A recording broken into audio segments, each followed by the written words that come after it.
collective responsibility overrides individual responsibility in a huge issue like that? No.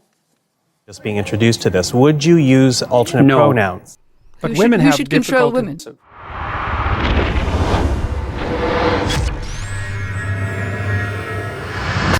Being able to have different choices and having equality of outcome. Aha, well, so the overwhelming proportion of people who are in prisons are male. Now, do you want to equalize that, just out of curiosity? What about bricklayers? They're 99% male, and we've got about 3/4 of the population now in universities in the humanities and social sciences are female. Yeah. Are we going to equalize that?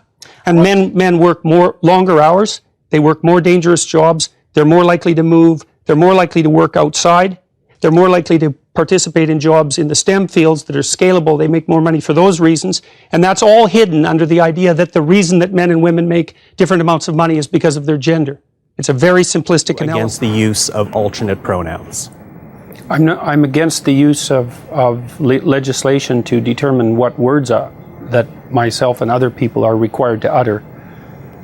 But would you use alternate pronouns if a student asked you to?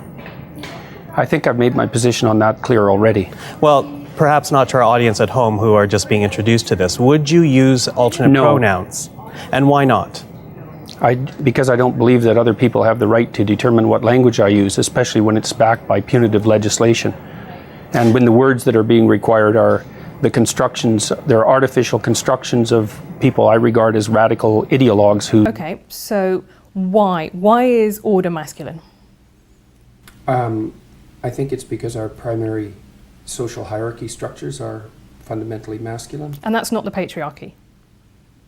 Well, it's not the modern idea of the patriarchy, that's for sure. I mean, that's my idea of the patriarchy, which is a system of male dominance of society. Yeah, but that's not my sense of the patriarchy. So what's yours? Well, in what sense is our society male-dominated?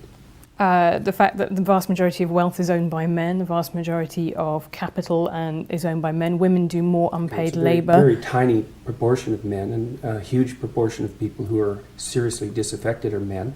Most people in prison are men. Most people who are on the street are men. Most victims of violent crime are men. Most people who commit suicide are men. Most people who die in wars are men. People who do worse in school are men. It's like, where's the dominance here precisely?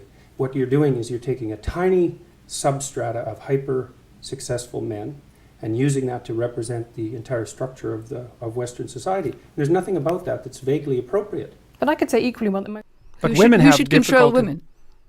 Well, other women themselves, men, society, just like everyone is controlled. I mean, you're controlled by society, I'm controlled by society, and thank God for that. I mean, It's funny. I mean, you described yourself as a liberal earlier, and I think a liberal doesn't think that a society controls women or men. Well, let's say regulates. I'm a psychologist as well. But what is an out-of-control woman? What is this creature? How do we know when we met one? Well, I'm sure that you've met women in your life that acted towards you in a bullying and detestable manner. It's very difficult for women to cope with that because they don't have any real recourse. And female bullying can be unbelievably vicious. And usually it takes the shape of reputation destruction, innuendo, and gossip. It's well documented. It's very difficult to defend. No, men do it too, but men, no. But sorry, the patterns, disproportionately women, in your view, or not? Sorry. Yes, disproportionately women. That's what the data indicate. I mean, if but men where are... is the data on innuendo and gossip? Well, it's among antisocial behavior among adolescents. It's a well-documented field. So, because people look at aggressive and antisocial behavior in women and in men. And in women, it tends to take the expression of innuendo, gossip, and reputation destruction. And in men, it tends to take the form of outright physical aggression. There's a whole literature on that. It's not a surprise to anyone. This has been known for 30 years. I mean, the rates of antisocial... I think the idea of the female gossip probably predates 30 years. Well, it does. By a long time, but that doesn't doesn't make it gospel, but really, people does it? No, it doesn't. But people have looked at how women express... Look, women have to express aggression somehow unless you're willing to say that they're not aggressive. They tend not to do it physically, not to the degree men do, so they use other channels. And what other channels are there other than physical aggression if you're going to be aggressive? Well, you go after people verbally. You go after them with innuendo and gossip and reputation destruction.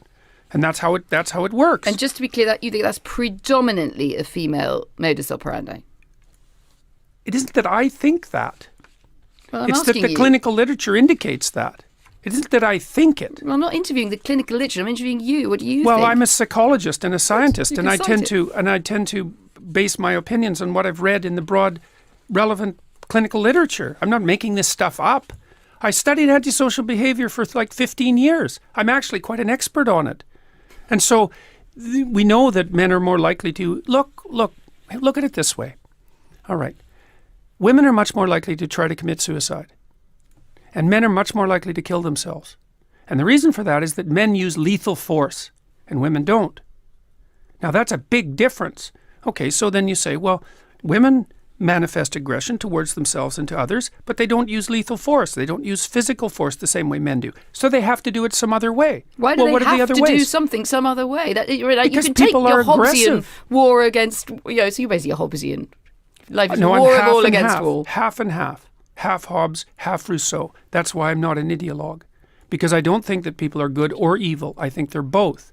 I don't think that culture is security or tyranny. I think it's both. And I don't think that nature is benevolence or catastrophe. I think it's both. And that's why I'm not an ideologue.